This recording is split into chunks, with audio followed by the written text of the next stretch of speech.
Luar biasa. Kita sudah sampai di pos 2, teman-teman. Cakra panorama. Jadi ini adalah petilasan dari Eyang Semar.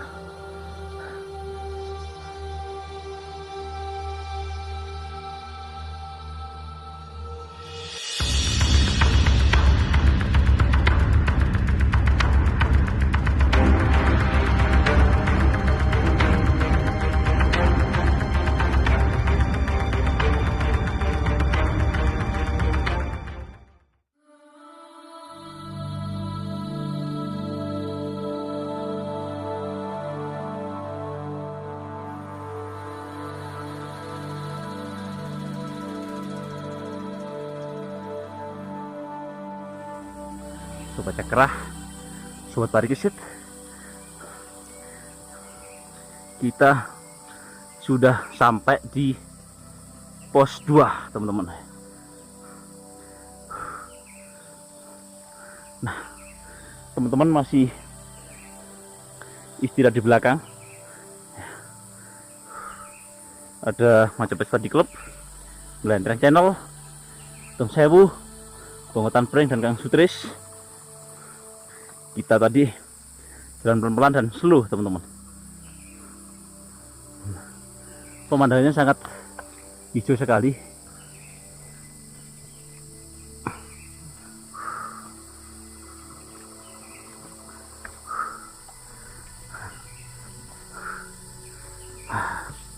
Luar biasa. Kita sudah sampai di pos 2, teman-teman.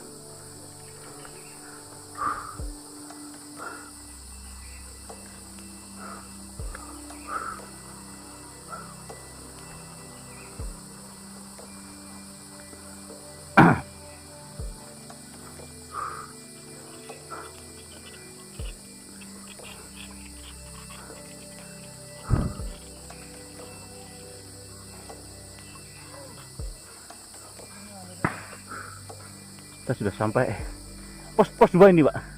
Oh, pos 2. Ya Mas, di syuting Manilo TV Mas. Kita sudah sampai di pos 2 ini, teman-teman. Kau tali opo? Brengku Kang Ros, Kang Ros. Tuh. Kok sok nakal Mas. Orang jiwet iko iki. Dibuat warung, Mas. Iya. Buat warung. Ya, warung dadaan Mas. Warung dadaan ya. Ya, 1 hari 1 malam. Lapa-lapa. Oh. Jadi ini warga. Warung dadakan TNI. Oh. Pembaretan itu ya. Iya, hari Senin. Senang. Iya, kurang. Enggak, wis. Enggak, Ini bosan tenang gitu Kang Ros. Jadi kulon. sudah sampai di Lah, iku pos 2, teman-teman.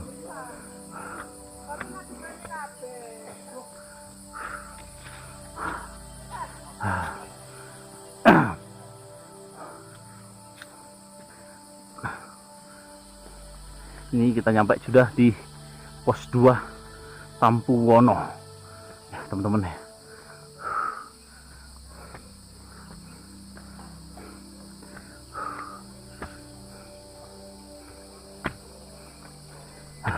Oke ya, Sobat Cakra Panorama. Jadi kita tadi sudah di pos 3, yaitu yang Sukri. Ya. Kita berada kemiringan 70 derajat. Di belakang saya itu Bongotan Prank, Blentreng Channel, dan Kang Sutris.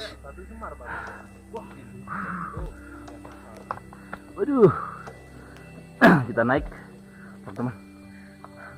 Tapi sangat seger sekali, sangat seger. Haha, mantap. Wih.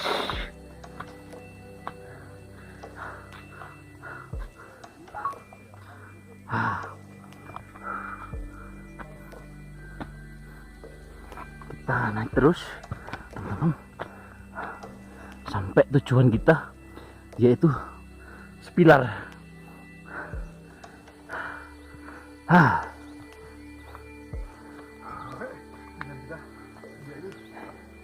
Aduh. 10 menit, 15 menit.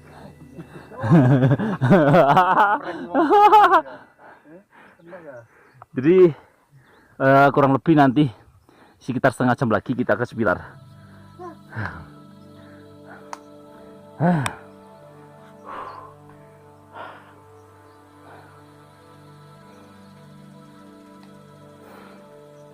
Kita masih naik ya. Di atas ya. Masih ekstrim.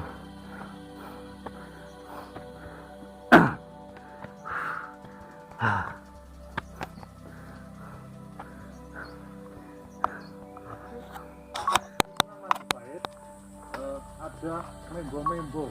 Oke, teman-teman nih. Wah, kita naik ya. Ih. Kita naik. Ekstrim ini. Ya. Jadi setelah pos 4 ini landai kayaknya. Terus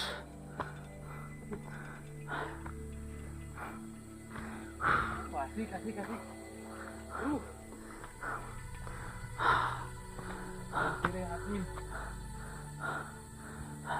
Ben. Gunung Lawu, Bos. Oh iya. Oh iya. Iya. Itu Gunung Lawu. Oke ya.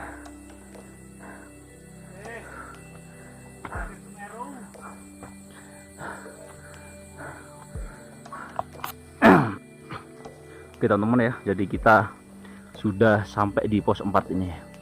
Jadi ada pendaki dari Sepanjang kayak Gus we. Sepanjang ya.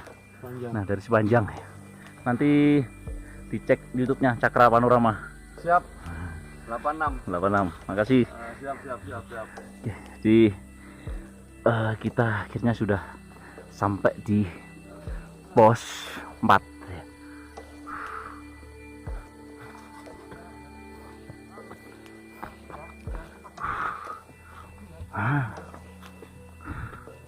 Depan kita ada teman kita yang kayaknya nggak mampu ini, karena memang medannya sangat nanjak sekali teman-teman. Nah itu pos 4-nya.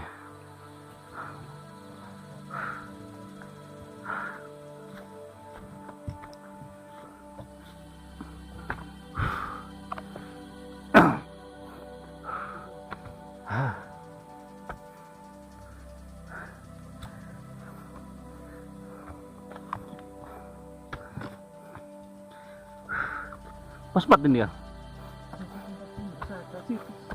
Situs. Ayo.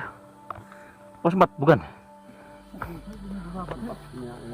Hah? Pos 4 ini. Iya, ada yang semar atas awas. Oh, yang Semar. Ini. Oh, yang Semar ini. Nah, kita sudah sampai di pos 4.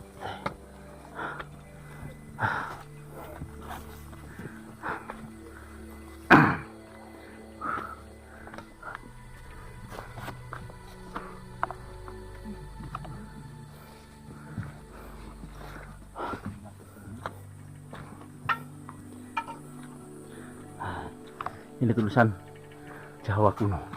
Ini untuk istirahat ini kan? Di sana ada tulisan Pesanggerahan. Nah, yang Semar kan? Ya, naik kan?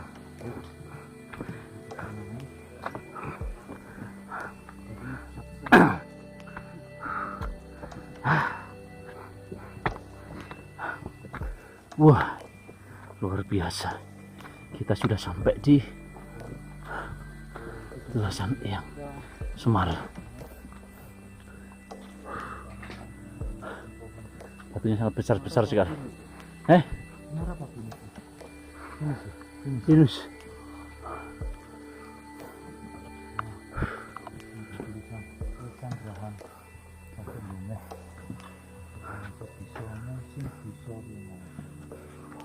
Atas dulu kan? Jangan Jawa. Oke. Ini ada tulisan Rahayu. Kita sudah sampai di petilasan Eyang Semar. Rayu.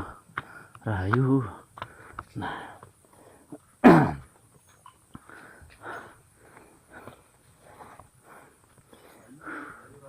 Rayu. Jadi di sini supaya cakra panorama. Jadi ini adalah petilasan dari Eyang Semar. Ya, koran kan? Ini udah koran.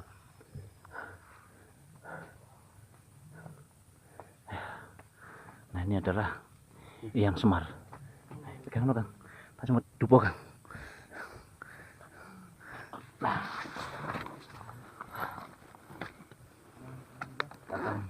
Teman-teman, jadi di depan sini ini diduga pertapaan Eyang Semar ya? Iya, Eyang Semar ya? Tapan Eyang Semar. Yang ada di puncak Arjuna ini ya, teman-teman. Di ketinggian 1600. Kalau di ini di Gunung Arjuna, petilasan Eyang Semar ini di ketinggian 1600. Ini kalau di Gunung Penanggungan, titik puncaknya di Gunung Penanggungan ini di ketinggian 1600 ini. Tapi kalau di Gunung Arjuna saat ini masih pertengahan ya. Eyang Semar. Oke, kita lepas alas kaki dulu. Kita lihat dulu.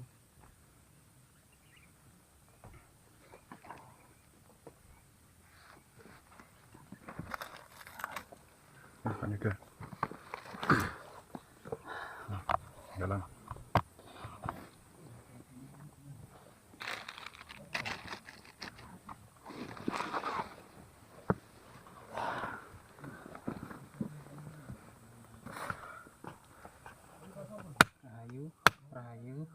Rahayu.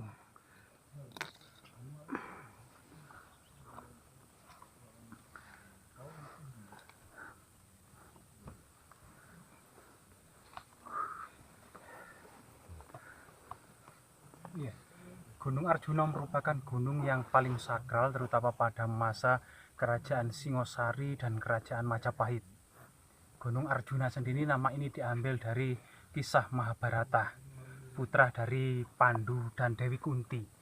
Yang tengah ya, yang pertama adalah kakaknya, yang pertama adalah Yudhistira atau Puntadewa ketika masuk dalam kasusastraan Jawa, dirubah jadi Puntadewa. Kakak selanjutnya yaitu Werkudara dalam bahasa Jawa, yang di dalam epik Mahabharata yang asli namanya Bima. Sedangkan kemudian yang tengah itu Arjuna atau Janaka, dan kedua adiknya Nakula dan Sadewa. Eyang Semar sendiri, nama Semar memang diduga muncul pada masa-masa akhir Majapahit. Sedangkan pada masa Majapahit maupun sebelumnya, termasuk muncul pertama kali pada kasusastraan masa Kadiri dalam serat Gatut Kacas Raya. Ada para pengiring, yaitu yang dikenal dengan Punta Kertala. Ya. Kemudian dalam relief-relief yang ada di gunung-gunung Penanggungan maupun Gunung Arjuna dan Welirang ini, kisah Semar juga kemudian yang nama Majapahitnya adalah Punta, termasuk Petruk yang mana kunonya adalah Kertala. Punta dan Kertala ini adalah pengiring, kadean atau semacam emban dari para pangeran, yaitu Pangeran Panji. Tetapi pada masa Kadiri ini pasif peranan Punta dan Kertala. Baru kemudian pada masa Majapahit inilah peranan Ki Semar atau Kiai Semar atau Ki Lurah Semar atau kemudian Punta dan Kertala ini aktif. Selain sebagai emban para pangeran, termasuk juga kemudian sebagai penasehat spiritual para raja Jawa. Sebagaimana kemudian dikisahkan ketika dalam lakon Semar menjadi bekakak, gitu ya. Abimanyu, putra dari para Pandawa ini kemudian ketika menyekar ke leluhurnya, ini terlihat sedih dan murung. Kemudian ketika pulang, ditemui kadiannya, pengiringnya, embannya, yaitu Semar. Ditanya, ada apa gerangan pangeran kok terlihat murung? Di makam leluhur saya tadi ada suara tidak ada rupa yang mengatakan, saya meminta Semar menjadi bekakak. Semar marah, langsung menuju ke kuburan, mencari titik dari suara tersebut. Ternyata menjadi titik suara tersebut adalah di dalam makam Palasara.